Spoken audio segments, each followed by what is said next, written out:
Hello friends, സെലീസ് cook ബുക്കിലേക്ക് എല്ലാവർക്കും സ്വാഗതം. ഇന്ന് ഞാൻ ഉണ്ടാക്കാൻ പോകുന്നത് നമ്മൾ ഈസിയായി തന്നെ നമ്മൾ വീട്ടിൽ ഉണ്ടാക്കാൻ പറ്റുന്ന എഗ് പഫ്സ് ബണ്ണാണ് ഉണ്ടാക്കുന്നത്. അതെങ്ങനെ ഉണ്ടാക്കുന്നതെന്ന് നമുക്ക് നോക്കാം. 3 കപ്പ് മൈദപ്പൊടിയാണ് എടുത്തിരിക്കുന്നത്. 250 ml കപ്പിലാണ് 3 കപ്പ് മൈദപ്പൊടി എടുത്തിരിക്കുന്നത്. ഇതിലേക്ക് 1/4 ടീസ്പൂൺ ഇൻസ്റ്റൻറ്റ് ഈസ്റ്റും ചേർത്ത് കൊടുക്കാം. ഇതിലേക്ക് 1/4 ടീസ്പൂൺ പഞ്ചസാരയും ചേർത്ത് കൊടുക്കാം. ഒരു മുട്ട പൊട്ടിച്ചൊഴിക്കാം. 2 ടീസ്പൂൺ ഒലിവ് ഓയിൽ അല്ലെങ്കിൽ സൺഫ്ലവർ ഓയിൽ ഒഴിച്ചു കൊടുക്കാം. ഇതെല്ലാം ചേർത്ത് നല്ല പോലെ ഒന്ന് മിക്സ് ആക്കി എടുക്കണം. ഇതിലേക്ക് 1/4 ടീസ്പൂൺ ഉപ്പും ചേർത്ത് കൊടുത്ത് നല്ല പോലെ മിക്സ് ആക്കണം. എല്ലാ ഭാഗത്തും എത്തുന്ന രീതിയിൽ നല്ല പോലെ കൈ കൊണ്ട് തന്നെ മിക്സ് ആക്കി എടുക്കാം. നല്ല മിക്സ് ആക്കി എടുത്തിട്ടുണ്ട്. ഇതിലേക്ക് 1/4 കപ്പ് മിൽക്ക് ഒഴിച്ച് കൊടുത്തിട്ടുണ്ട്. ഇതിലേക്ക് കുഴച്ചെടുക്കാൻ വാം വാട്ടറാണ് ആവശ്യം. ഇത് കുഴക്കാൻ ആവശ്യമുള്ള വാട്ടർ കുറേശ്ശെ ഒഴിച്ചു കൊടുത്ത് കുഴച്ചെടുക്കണം. നമ്മൾ ചപ്പാത്തിക്കൊക്കെ കുഴക്കുന്ന രൂപത്തിൽ കുഴച്ചെടുക്കണം. കൈകൊണ്ട് തന്നെ നല്ല പോലെ കുഴച്ചിട്ട് ഒരു 2 മിനിറ്റ് നല്ല പോലെ കുഴച്ചെടുക്കുമ്പോൾ നമ്മൾ മാവ് നല്ല സോഫ്റ്റായി കിട്ടുകയുള്ളൂ. അപ്പോഴേ നമ്മളെ ബണ്ണ് നല്ല സോഫ്റ്റ് ആവുകയുള്ളൂ. അപ്പോൾ നല്ല പോലെ ഇതേപോലെ കുഴച്ചെടുത്തിട്ടുണ്ട്. ഇതിന് മുകളിൽ നമുക്ക് ഓയിൽ തടവി 1 മണിക്കൂർ പൊങ്ങാൻ വേണ്ടി അടച്ചു വെക്കാം. 1 മണിക്കൂർ കഴിഞ്ഞ ശേഷമാണ് നമ്മൾ ബണ്ണ് ഉണ്ടാക്കാൻ തുടങ്ങുന്നത്. ഈ സമയം കൊണ്ട് നമുക്ക് ഇതിലേക്കുള്ള ഫില്ലിങ് തയ്യാറാക്കാം. ഇത് പൊങ്ങി വരാൻ വേണ്ടി മാറ്റി വെക്കാം. ഇതിന് 2 മീഡിയം സൈസിലുള്ള സവാള കട്ട് ചെയ്തിട്ടുണ്ട്. 2 ടേബിൾ സ്പൂൺ ഇഞ്ചി വെളുത്തുള്ളി, പിന്നെ കുറച്ച് കറിവേപ്പില, മല്ലിയില, പച്ചമുളക്, ഇതെല്ലാമാണ് ആവശ്യമായത്. പിന്നെ 1/4 ടീസ്പൂൺ ഗരം മസാല, 1/2 ടീസ്പൂൺ മല്ലിപ്പൊടി, 1/4 ടീസ്പൂൺ മഞ്ഞൾപ്പൊടി, 1/2 ടീസ്പൂൺ മുളക് പൊടി, ഇതെല്ലാമാണ് ആവശ്യമായത്. ആവശ്യത്തിന് ഉപ്പും ചേർത്ത് കൊടുക്കാം. പിന്നെ പുഴുങ്ങിയ മുട്ട 3 എണ്ണം ഉണ്ട്. ഇനി നമുക്ക് ഇതെല്ലാം ഒന്ന് വഴറ്റിയെടുക്കാം. ഒരു കടായി സ്റ്റൗവിൽ വെച്ചതിന് ശേഷം അതിലേക്ക് 2 ടേബിൾ സ്പൂൺ ഓയിൽ ഒഴിച്ചു കൊടുക്കാം. ഇതിലേക്ക് ഇഞ്ചിയും വെളുത്തുള്ളിയും ഒന്ന് വഴറ്റിയെടുക്കണം. ഇതിൻ്റെ പച്ചമണം മാറുന്നത് വരെ ഒന്ന് വഴറ്റിയെടുക്കാം. ഏകദേശം വഴന്നതിന് ശേഷം ഇതിലേക്ക് കട്ട് ചെയ്ത സവാള ചേർത്ത് കൊടുക്കാം. സവാള പെട്ടെന്ന് വഴന്ന് കിട്ടാൻ വേണ്ടി അല്പം ഉപ്പ് ചേർത്ത് കൊടുക്കാം. നല്ല പോലെ വഴറ്റിയെടുക്കുന്നത് ഇതിലേക്ക് പച്ചമുളകും ചേർത്ത് കൊടുക്കാം. ഉള്ളിലെല്ലാം നല്ല വഴന്ന് വന്നിട്ടുണ്ട്. ഇതിലേക്ക് മസാലപ്പൊടികൾ ചേർത്ത് കൊടുക്കാം. ഇതിലേക്ക് വേണമെന്നുണ്ടെങ്കിൽ വെജിറ്റബിൾസുകളൊക്കെ ചേർത്ത് കൊടുക്കാം. ഒക്കെ ചേർക്കുമ്പോൾ നല്ലൊരു ടേസ്റ്റ് ആയിരിക്കും.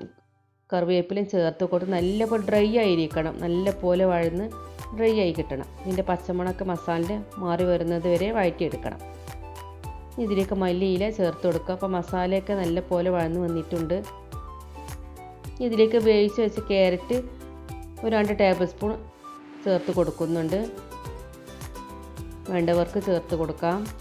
അപ്പോൾ മസാല എല്ലാം കറക്റ്റ് ആയിട്ടുണ്ട്. ഇനി തണുക്കാൻ വേണ്ടി മാറ്റി വെക്കാം. അപ്പോൾ മുട്ട 2 ആക്കി കട്ട് ചെയ്ത് വെച്ചിട്ടുണ്ട്. അപ്പോൾ നമ്മൾ മാവ് നല്ല പോലെ പൊങ്ങി വന്നിട്ട് 1 മണിക്കൂർ കഴിഞ്ഞപ്പോഴേക്ക് നല്ല പോലെ പൊങ്ങിയിട്ടുണ്ട്. നമുക്ക് ഒന്നും കൂടി ഇത് ഒന്ന് കുഴച്ചെടുക്കാം. ഇതിൻ്റെ എയർ ബബിൾസൊക്കെ ഒന്ന് പോവാൻ വേണ്ടി. അതിന് ശേഷം ഇത് 4 പോർഷനാക്കി എടുക്കണം.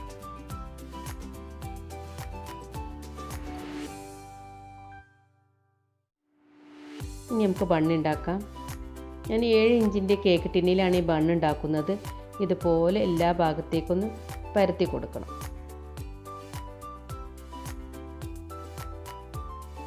ഇതിന് മുകളിൽ വെക്കാനും ഇതേപോലെ ഒരെണ്ണം ഇതേപോലെ പരത്തിയതിന് ശേഷം ഒരു 5 മിനിറ്റ് ഇതൊന്ന് പൊങ്ങാൻ വേണ്ടി അടച്ച് വെക്കണം. ഇനി ഇത് പൊങ്ങട്ടെ. 5 മിനിറ്റ് കഴിഞ്ഞു. ഇനി നമുക്കിതിന് ഫില്ലിങ് വെക്കുന്നത് എങ്ങനെയാണെന്ന് നോക്കാം. നമ്മൾ നേരത്തെ തയ്യാറാക്കിയ മസാലക്കൂട്ട് 4 പോർഷനാക്കി വെച്ച് കൊടുക്കാം. ഓരോ ടേബിൾ സ്പൂൺ മസാല വെച്ച് കൊടുക്കാം.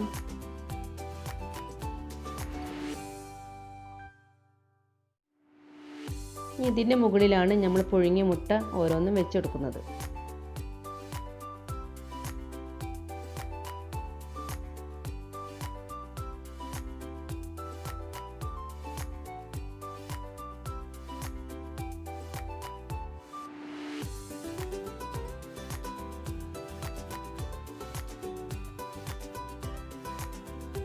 ഇതിൻ്റെ മുകളിൽ നമ്മൾ നേരത്തെ പരത്തിയ മാവ് ഇതേപോലെ വെച്ച് കൊടുക്കാം.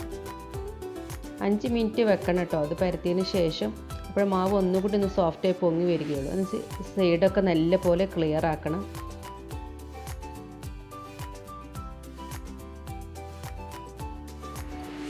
ഇത് 4 പോർഷനാക്കി ഒന്ന് വെക്കണം. അപ്പോൾ ഇതേ രൂപത്തിൽ. ഇനി നമുക്ക് ഇതിൻ്റെ മുകളിൽ ഒരു മുട്ട പൊട്ടിച്ച് ഇതേപോലെ ബ്രഷ് കൊണ്ട് സ്പ്രെഡ് ചെയ്ത് കൊടുക്കാം. ഇതിന് മുകൾ ഭാഗം ഒരു ഗ്ലേസിങ്ങിന് വേണ്ടിയിട്ടാണ് ഇങ്ങനെ ചെയ്യുന്നത്. ഇനി ഇങ്ങനെ വെച്ചതിന് ശേഷം ഒരു 10 മിനിറ്റ് ഇങ്ങനെ വെക്കണം. ഈ സമയം കൊണ്ട് നമുക്ക് ഓവന് പ്രീ ഹീറ്റ് ചെയ്യാം. 200 ഡിഗ്രിയിൽ ഒരു 10 മിനിറ്റ് നമുക്ക് പ്രീ ഹീറ്റ് ചെയ്യാം. 10 മിനിറ്റ് കഴിഞ്ഞു. ഇനി നമുക്ക് പഫ്സ് ഇതിലേക്ക് വെച്ച് കൊടുക്കാം. ഒരു 15 മിനിറ്റ് മതി ഇത് വേവാൻ. 15 മിനിറ്റ് കഴിഞ്ഞ ശേഷം നമുക്ക് ഓവനിൽ നിന്നും പുറത്തെടുക്കാം. കൂടുതൽ ക്രിസ്പി ആവരുത്. അപ്പോൾ നമ്മുടെ പഫ്സ് എല്ലാം നല്ല പോലെ സോഫ്റ്റായി വെന്തിട്ടുണ്ട്. ഇത്രയും മതിയാവും. കൂടുതൽ വെന്താൽ ഇത് ക്രിസ്പി ആവും. അപ്പോൾ നമുക്കത് കട്ട് ചെയ്ത് നോക്കാം. നല്ല ബ്രെഡ് പോലെ ഇരിക്കുന്നുണ്ട്.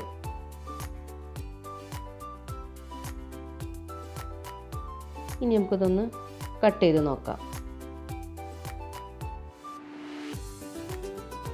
നല്ല സോഫ്റ്റാണ് കേട്ടോ. നമുക്ക് വീട്ടിൽ നിന്ന് തന്നെ വളരെ പെട്ടെന്ന് തന്നെ ഉണ്ടാക്കാം. കൂടുതൽ ഓയിലോ ഒന്നും ആവശ്യമില്ല. നല്ല ടേസ്റ്റുമാണ്. ഒന്ന് കട്ട് ചെയ്ത് നോക്കാം.